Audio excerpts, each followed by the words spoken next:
วันที่ 6 มีนาคม 2025 กลุ่มประกันสังคมกลุ่มใหญ่การเมืองป้องกันความสงบจัดกองประชุมสรุปเรียงงานประจำปี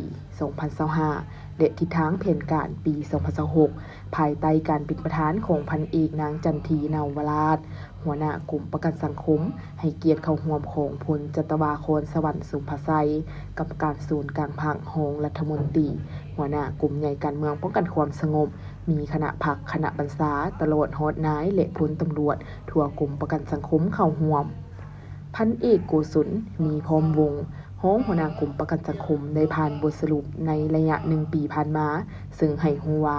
คณะกลุ่มประกันสังคมได้เอาใจใส่นำพาสีนำเวียงงานวิสาเฉพาะเป็นสีหน้าที่การให้กลุ่มใหญ่การเมืองป้องกันความสงบในการค้นคว้าวางแผนการจัดตั้งปฏิบัติเวียงงานประกันสังคมแสดงออกคือ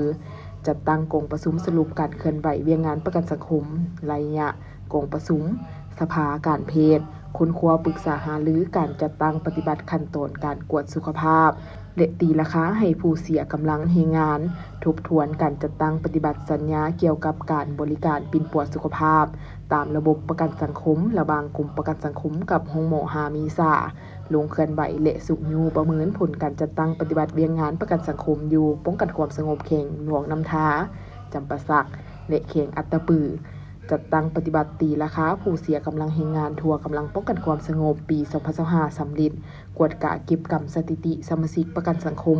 และผู้รับอุดหนุนเงินจากกองทุนประกันสังคมทั่วกำลังป้องกันความสงบสำเร็จ 16 กลุ่มกองและ 18 เข่งพิมพ์และเบิกจ่ายบัตรประกันสังคมได้